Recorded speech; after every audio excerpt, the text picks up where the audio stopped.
Sahih al-Bukhari 1182. Narrated Aisha.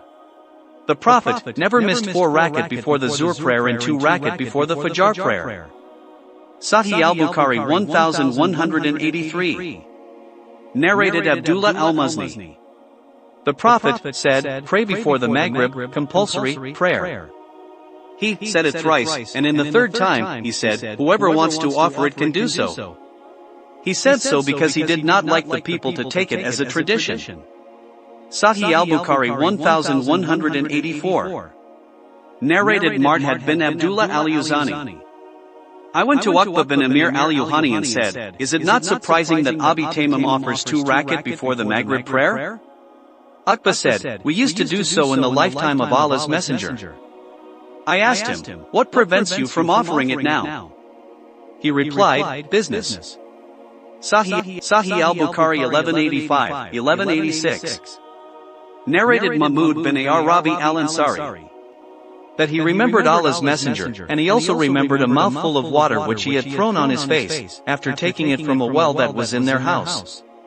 Mahmud said that he had heard Itban bin Malik, who was present with Allah's Messenger, in the Battle of Badr saying, I used to lead my people at Bani Salim in the prayer and there was a valley between me and those people. Whenever it rained it used to be difficult for me to cross it to go to their mosque. So I went to Allah's Messenger, and said, I have weak eyesight and the valley between me and my people flows during the rainy season and it becomes difficult for me to cross it. I wish you would come to my house and pray at a place so that I could take that place as a praying place. Allah's Messenger said, I will do so. So Allah's Messenger and Abu Bakr came to my house in the next morning after the sun had risen high.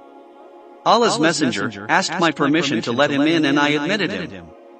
He did not sit before saying, where do you want us to offer the prayer in your house? I pointed to the place where I wanted him to pray. So Allah's Messenger stood up for the prayer and started the prayer with takbir and we aligned in rows behind him, and he offered 2 rakat, and finished them with taslim, and we also performed taslim with him. I detained him for a meal called kazir which I had prepared for him. Kazir is a special type of dish prepared from barley flour and meat soup. When the neighbors got the news that Allah's Messenger was in my house, they poured it till there were a great number of men in the house. One of them said, what is wrong with Malik, for I do not see him? One of them replied, he is a hypocrite and does not love Allah and His Apostle. On that Allah's Apostle said, don't say this. Haven't you seen that he said, none has the right to be worshipped but Allah for Allah's sake only? The man replied, Allah and His Apostle know better, but by Allah, we never saw him but helping and talking with the hypocrites. Allah's Messenger replied, no doubt, whoever says, none has the right to be worshipped but Allah, and by that he wants the pleasures of Allah, then Allah will save him from hell. Mahmud added, I told the above narration to some people, one of whom was Abu Ayyub, the companion of Allah's Messenger, in the battle in which he, Abu Ayyub, died and Yazid bin Muawiyah was their leader in Roman territory. Abu Ayyub denounced the narration and said, I doubt that Allah's Messenger ever said what you have said. I felt that too much, and I vowed to Allah that if I remained alive in that holy battle, I would go to Medina and ask Itban bin Malik if he was still living in the mosque of his people. So when he returned, I assumed Ihram for Hajj or Umrah and then I proceeded on till I reached Medina. I went to Bani Salim and Itban bin Malik, who was by then an old blind man, was leading his people in the prayer. When he finished the prayer, I greeted him and introduced myself to him and then asked him about that narration. He told that narration again in the same manner as he had narrated it the first time. Sahih al-Bukhari 1187. Narrated Ibn Umar. Allah's Messenger said, offer some of your prayers in your houses and do not make them graves. Sahih al-Bukhari 1188. Narrated Sahih. I heard Abu said saying 4 words.